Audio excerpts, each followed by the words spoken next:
class we have discussed about second model, that is solar thermal energy collectors and solar cells. Okay, today we shall discuss about hydrogen energy. First, it is the simplest element and it is available in combination with other elements, for example, that is water, hydrocarbons. Okay, hydrogen energy can be thought of usable form, that is electrical energy in future. It is a chemical element with the symbol H and atomic number 1. You already read about hydrogen energy, okay, hydrogen, okay, in chemistry. It is an atomic weight of hydrogen is 1.008 and it is the lightest element in the periodic table, and an atom of hydrogen consists of only one proton and one electron. It does not occur naturally as a gas on the earth. It is always combined with other elements. This is about hydrogen energy. It is a simplest element and it is available in combination with other elements, and hydrogen energy we can convert that into a usable form energy, that is electrical energy in future, electrical energy, and it is a chemical element. The symbol is hydrogen energy symbol is hydrogen H. Okay, atomic number is 1 and it is the lightest element in the periodic table, and atom of hydrogen, it has a consist of only one proton and one electron. It does not occur naturally as a gas on the earth and it is always combined with the other elements. I have already said. Okay, is hydrogen energy is a clean energy? Think about it. In the future, hydrogen will join electricity as an important energy carrier, since it can be made safely from renewable energy sources. Hydrogen can be made from renewable energy sources, and it is a virtually non-polluting. Okay, it is a clean. Okay, it will be used as a fuel for zero emission vehicles and to heat homes and offices, to produce electricity and to fuel aircraft. Okay, so it is a non-polluting. Next, the benefits of hydrogen energy. First is the use of hydrogen greatly reduces the pollution. How it reduces pollution? Use of hydrogen. The use of hydrogen means when hydrogen is combined with oxygen.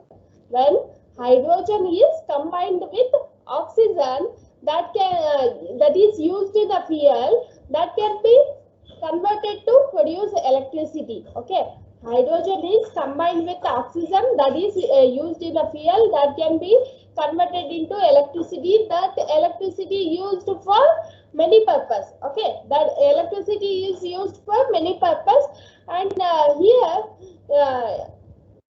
it reduces the pollution. Here there is a when you get the hydrogen from many sources, like for example, if we say the byproducts of hydrogen. Okay, when it combines with the oxygen, the byproducts are water and heat. Okay, water and heat when you combine the hydrogen with the oxygen.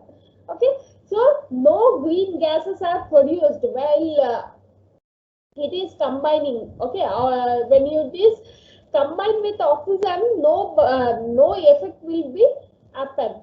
So byproducts are water and heat, and no greenhouse gases are produced by the use of hydrogen. Okay, so this is that's why they say it is a use of hydrogen greatly reduces pollution.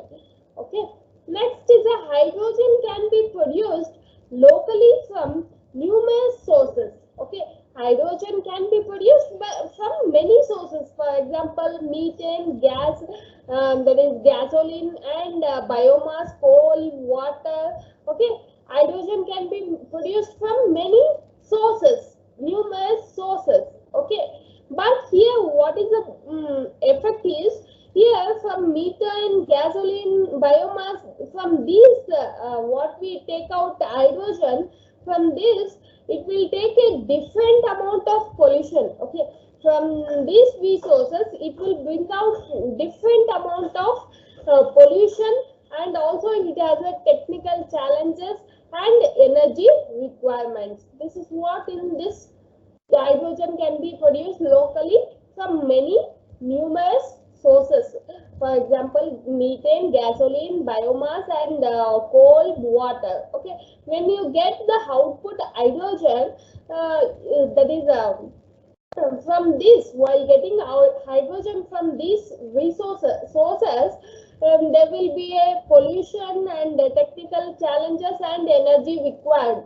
Okay, energy is required to produce the hydrogen. That is what in this point. Next is a sustainable production system.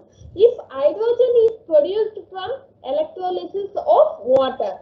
What do you mean by electrolysis? It is a method of separating the water into a hydrogen and oxygen. Okay, electrolysis is a process. It will separate from water it will separate hydrogen and oxygen. Okay, from water it will separate the hydrogen and oxygen. Okay, this is a electrolysis process by using electrolysis method. Here it can be used to power, that is renewable energy sources are used to give a power to the power, that is power electrolysis, power to the electrolysis to produce a hydrogen. Here next is a sustainable system. Okay, sustainable system is a independent of petroleum products, that is it is a non-polluting, and here renewable resources are used to power electrolysis. Okay, we can use that renewable energy source, from that we get the electricity. That electricity can be utilized by electrolysis, for electrolysis process. Okay, that can be utilized by utilized for electrolysis process. What are the resources in renewable energy sources? Wind, hydrogen, solar, hydro, solar, and tidal energy. These energy, from this what we get electricity, that can be utilized for that is utilized to electrolysis method. From that we get the output hydrogen and oxygen. Here they are saying that after we get hydrogen, that is utilized in the fuel cell, that is converted into electricity. Okay, while fuel cells byproducts are water and heat. Okay, if fuel cells operate at high temperature, then system will set up a co-generator. From the waste energy is used for heating. Okay, waste energy is used for heating here. This is about benefits of hydrogen energy. Use of hydrogen greatly reduces pollution. Hydrogen can be produced locally from many sources, and sustainable production system if hydrogen is produced from electrolysis of water. These are the benefits of hydrogen energy. Next, hydrogen production technologies. There may be a different technologies and different methods. There are three methods, that is thermochemical production, electrolytic production, photolytic production. The choice of production method depends on the required purity of hydrogen. Okay, here these are the three methods, that is thermochemical production, electrolytic production, photolytic production. In each production there will be a different methods again. Okay, first we shall discuss with the thermochemical production. In thermochemical production technologies, here hydrogen bound in water and organic matter constitutes a 70% of it on the earth's surface. Here different thermochemical production methods are there. First is steam reforming, And second is partial oxidation or ceramic membrane reactor. And third is a biomass gasification and pyrolysis. First is a steam reforming. Okay, this process the uses thermal energy.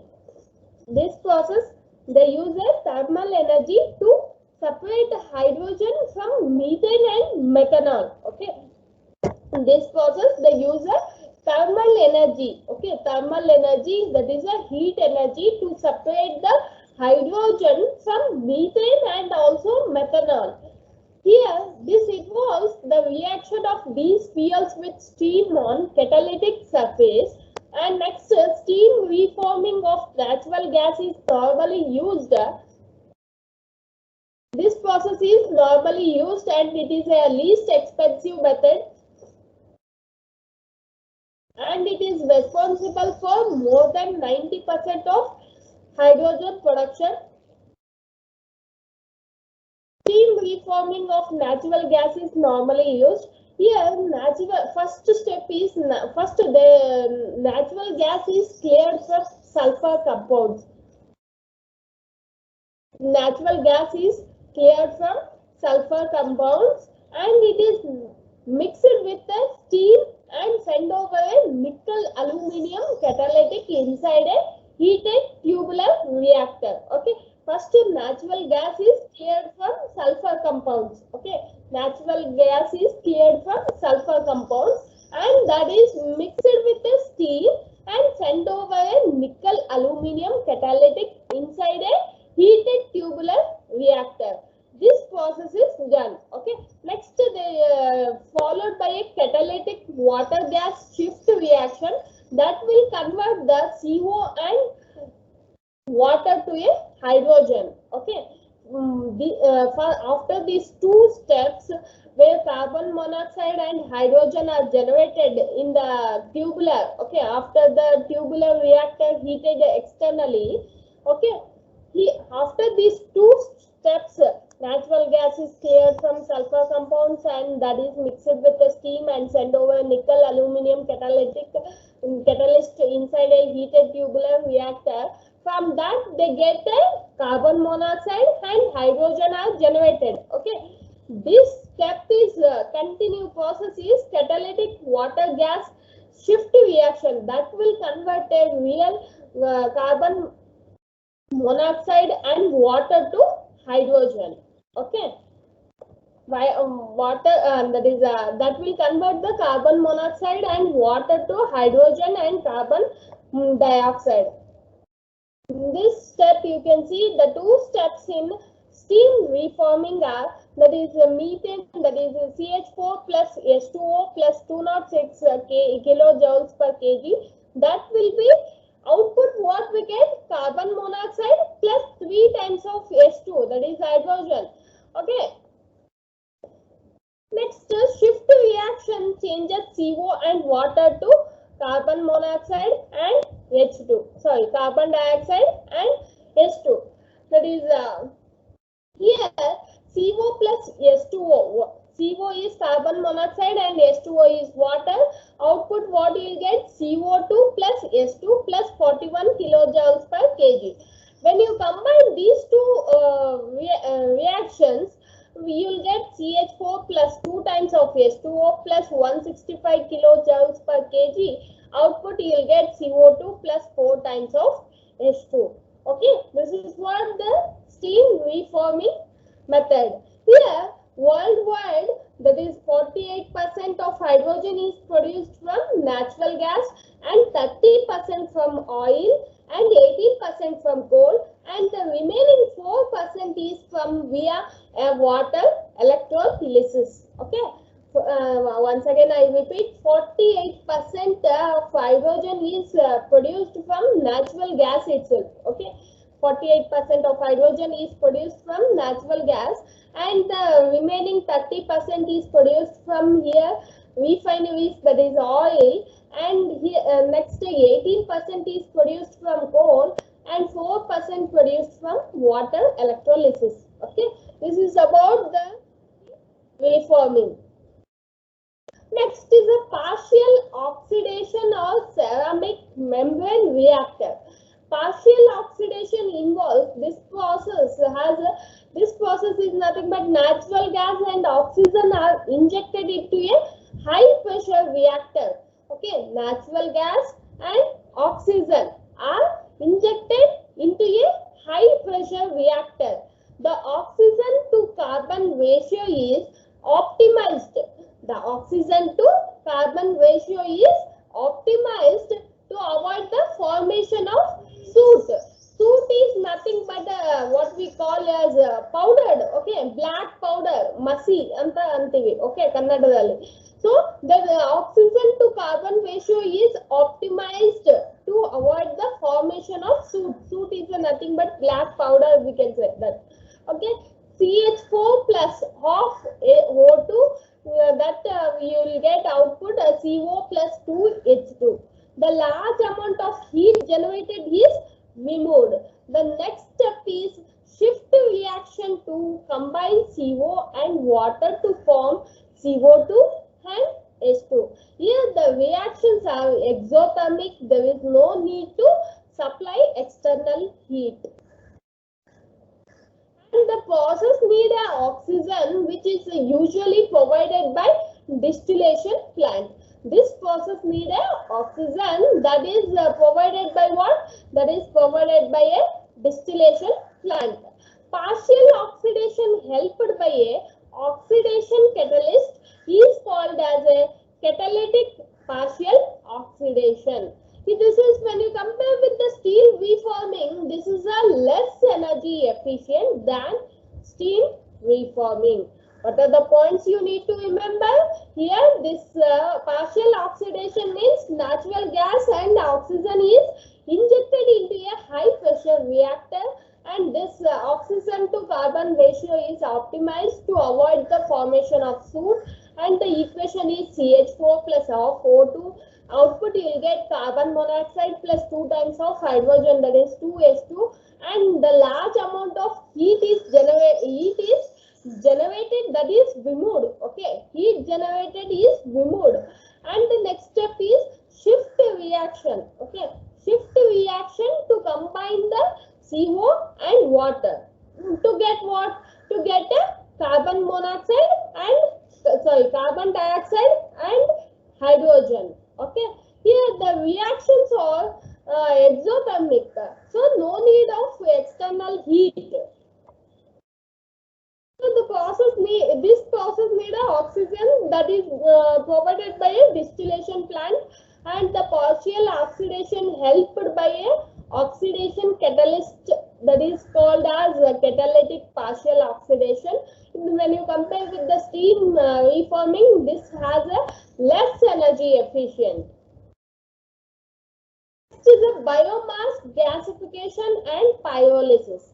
Biomass pyrolysis will produce a liquid product, that is bio oil. Okay, for example, petroleum. Okay, petroleum contains a wide spectrum of components that can be separated. Petroleum can be separated into valuable chemicals, that is chemicals and fuels. Okay, valuable chemicals and fuels.